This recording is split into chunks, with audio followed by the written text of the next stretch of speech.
From the Evening Standard in London, I'm David Marsland, and this is The Leader. Fewer than 4 million people have travelled through Heathrow in the first 6 months of this year. Before the pandemic, the airport would see that many visitors every 18 days. COVID-19 and all the restrictions it's brought has savaged the travel industry. Heathrow alone has lost around £3 billion since all this began. But finally, things may be turning around. The government announced that England will open its borders to allow US and EU travellers who are fully vaccinated against coronavirus to enter without the need to quarantine. It's going to be implemented from Monday, August 2nd. Sadly, it doesn't go both ways, and the US is still restricting travel from the UK, but it does mark an encouraging turnaround for the sector in Britain. Travel expert Paul Charles from the PC agency is with me now. And Paul, how big a difference is this going to make? Well, it's unalloyed good news because the Cabinet have finally managed to agree on something that helps the travel sector. After so many months where the sector's taken quite a bashing, we're now seeing UK government move towards a policy of living with COVID and travel, which is to be welcomed. And essentially what it means is that US and EU citizens who are fully jabbed will be able to come to the UK without the fear of having to quarantine. That's assuming their case rates don't change markedly, of course. And it's good news for the UK economy because inbound visitors each year contribute £28 billion to our economy. So every visitor is vital, not just for bringing money in, but also for keeping jobs and growing jobs in the travel sector. But we do know that even if you are double vaccinated, it is still possible for you to catch coronavirus. Can this be done safely? Is this a good idea? Well, you've got to find a balance between health needs and economic needs. And I think this is a sensible approach because Britain is so intrinsically connected to, especially Europe, and also obviously to America as a key trading partner with so many relatives, for example, living there. You have to open things up. You can't keep things shut forever. And if you don't do it now, when will you do it, as the Prime Minister says?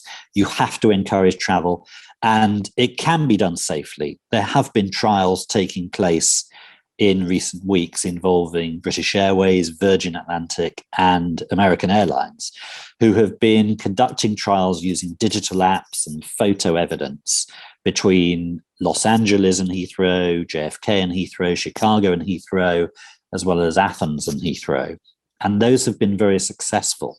So the government has seen that evidence and taken a decision today, obviously, that evidence is so watertight they can open things up safely. Is there still a risk of the UK falling behind the European Union where this kind of thing is already happening and people are already travelling there from the States? Well, there's been an anomaly in that if I was a US citizen and fully jabbed, I've been allowed by the US authorities to travel to most countries in the world, frankly, and then simply take a test, come back to the US and not have to quarantine.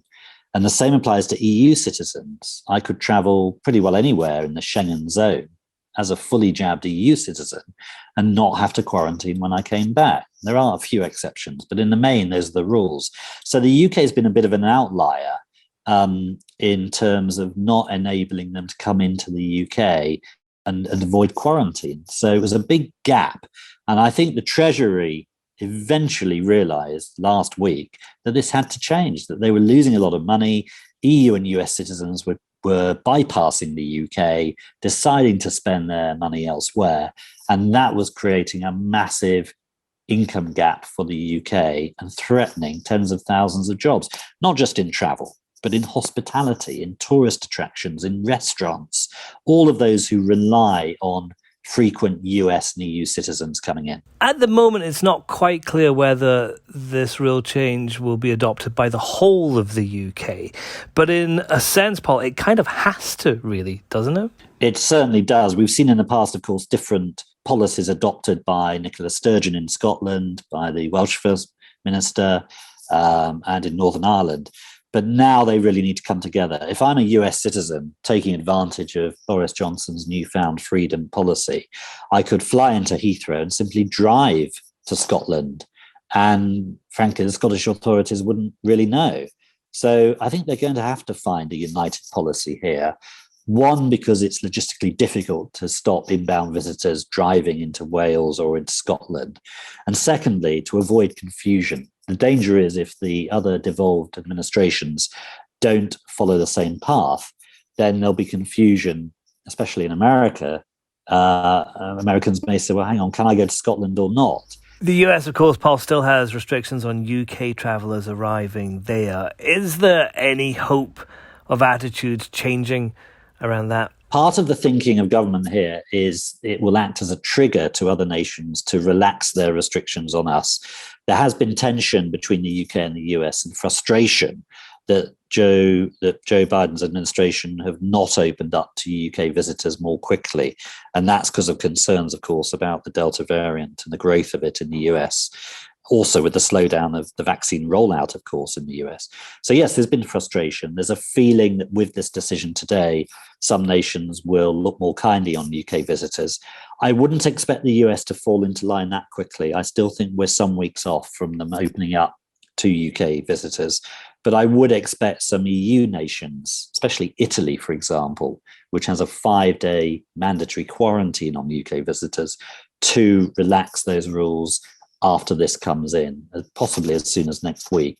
That would be a major win for Boris Johnson and the government in opening things up. And how ironic on the timing, David, should Italy open up just before the usual decamping of so many government officials to Chianti-shire in mid-August.